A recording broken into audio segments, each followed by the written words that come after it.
Okay, you can see a little bit where I'm standing, but I'm totally...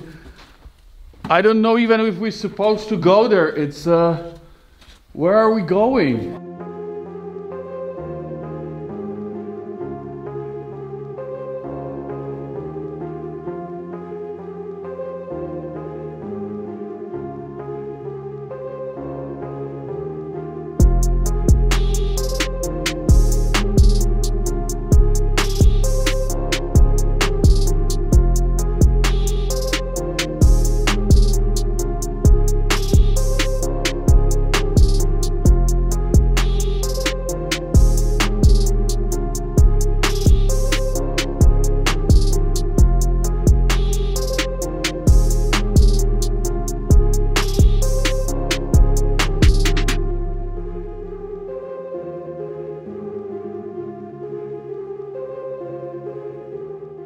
Today we are going to scout the bunker line that were protecting Warsaw during First World War. These ones that we're gonna see right now, they were actually taking part in the battle between 14th and 18th of August. German army was pushing toward, wanted to take advantage of the complex, and Russian army was in the complex trying to protect it. So then after 4 days of fights, Russian army was retreating and the German army was able to take over the bunkers. As Russian army was retreating, they put some explosive underneath the main structures, so German army will not be able to use it. So let's see how it's gonna be. We are in the south part of Warsaw that is called Nowy Dwór Mazowiecki and Janówek. So Janówek, it's the place that you want to go to, and it's quite straightforward. It's quite easy to get here. Nevertheless, I'm gonna put some links just to give you guys some pointers how to get here.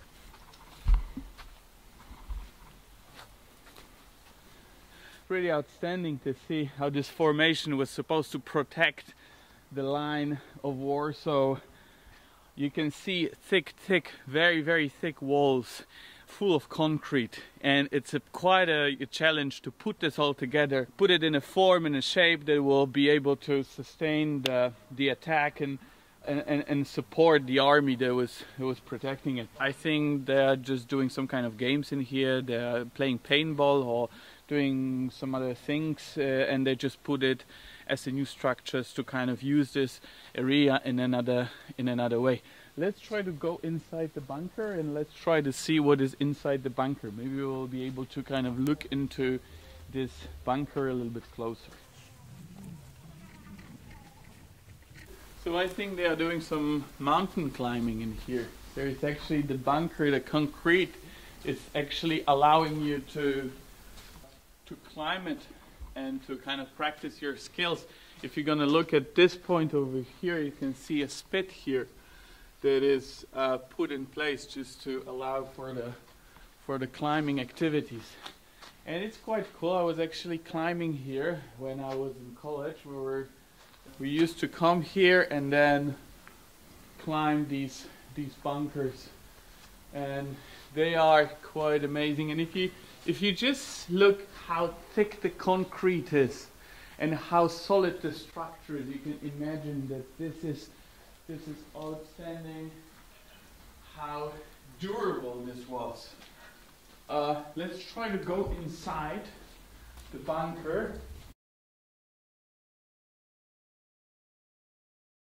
It's a dead end over here, but you can see the passages. The passages were just very narrow, and then the army was in here hidden, trying to maneuver, trying to get the whole protection going on. And yeah, that's pretty amazing what it is and how it looks like. Pretty cool.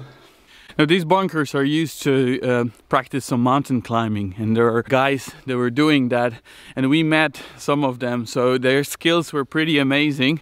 how they climbed and how they, you know, approached the whole climbing process and what are the tools that they were using. They had shoes with spikes on them, and also they have the mountain pick or rock pick. Maybe it's a rock pick, yeah, that they were having, and their skills were kind of amazing. We did some recording with them, so yeah, happy times. We are here at the exit of the second fortification, and that's number 17. Number 17, it's actually the main one. That's quite interesting. You can see here on the map there are the whole fortifications over here, and this is the fort number 4. This is the fort number 7B, and this is another one that we visited that is kind of here on the north of the fortification. And that's very interesting because this one was the main one, and we're gonna see how it was preserved. You can see that there is a lot of kind of defense systems over here, and when the German army was pressing, trying to take these lands over here, these were very, very defensive at the time. They were started to be built in 1912 and finished by 1915, and in August there was a battle. These were held by Russian armies, and the German army was pressing forward, and then the German army won. The Landwehr army was proceeding forward with taking more and more things, more and more lands, more and more structures, and then the Russians left it, but before they left it, they blew everything apart. So that is why this is not 100% preserved, but it is said here that you can go inside to the tunnels, and we're gonna try to go inside to the tunnels.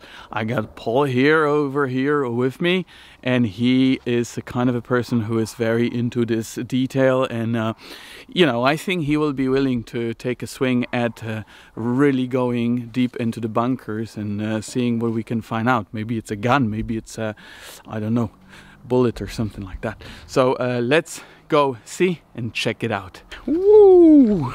We are here, and this is the entrance to the first bunker.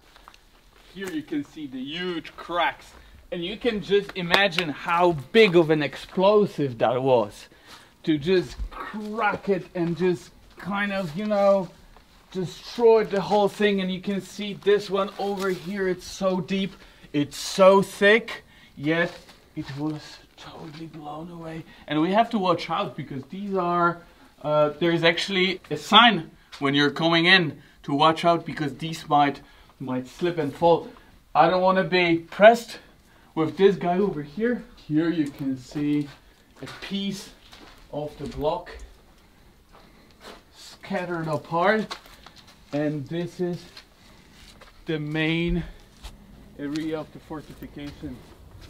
So here you can see the blocks collapsed, yeah, being in a mess. But this is outstanding how the tanks approaching, the army approaching, everybody's shooting, trying to make some space for them, and then, you know, you're trapped in here. They are shooting, the armies are progressing. The armies were attacking from that side, I think that was the side. And you have to make a decision. What I'm gonna do is I'm gonna stay here and fight and defend my ground. Am I gonna retreat and do some other things? Now I'm gonna try to go up over there and see what's going on over there. That seems doable.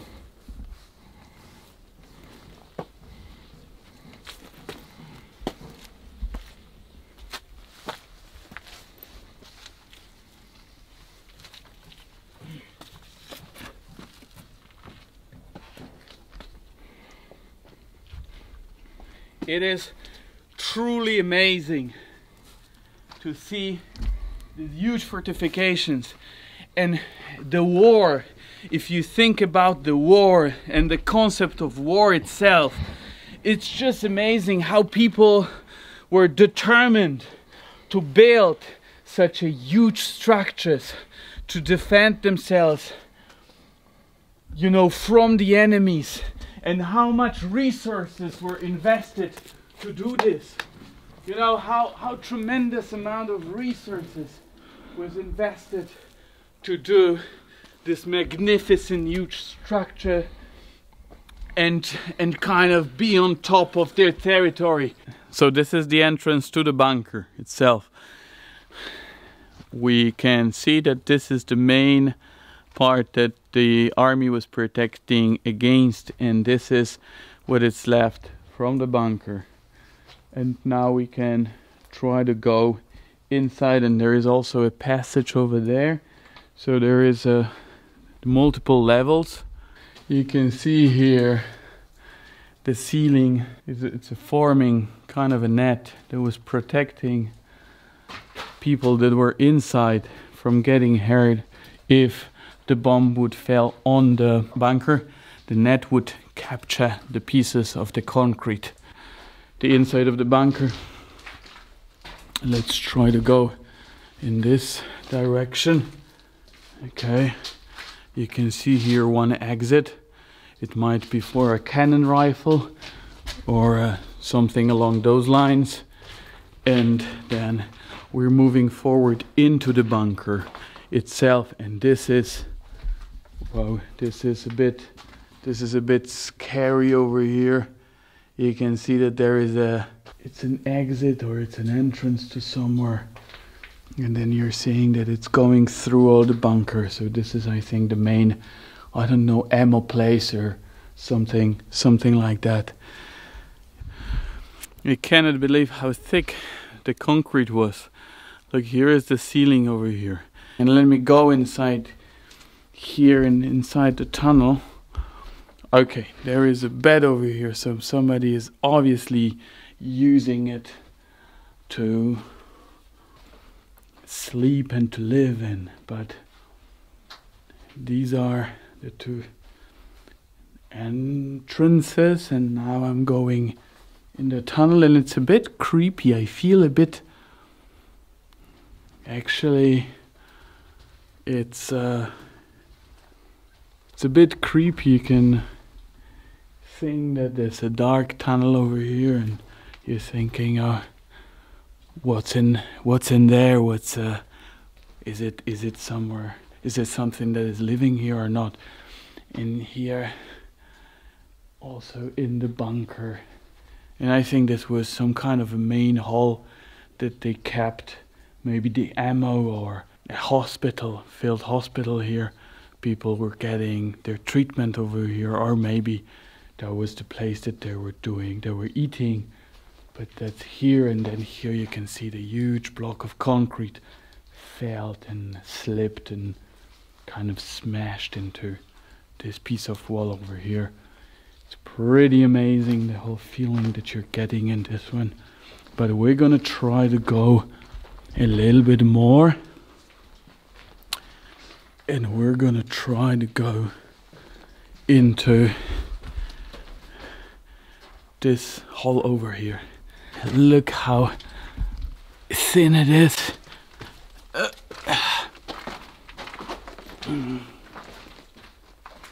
We're obviously not seeing a lot here. I don't know how much you can see out of what is going on in here, but this is the hole that we looked into, and I even don't know where to put my feet. Okay, you can see a little bit where I'm standing, but I'm totally, I don't know even if we're supposed to go there. It's where are we going? This is finished, it's closed.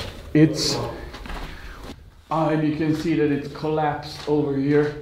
So this is the end of the tunnel. I think they sealed this one. They cut this one off, but look how long it is. I think it's about 30 or 40 meters of a tunnel, and we're underneath the forest right now. So this is the forest. When the tunnel was starting, this was the point that we were standing on top of the bunker. And now let me just put a little bit light on myself. This is how it looks like. Okay, this is I don't know, somebody was digging over here or something like that. I think you can still find some of the things, and there were people scouting for things over here. It's a part of a terrible history of Poland, but it's a hell of a trip. I don't want to be here alone. It's good to have Paul with me on this trip, but it's quite a journey. Okay, thank you, bye bye.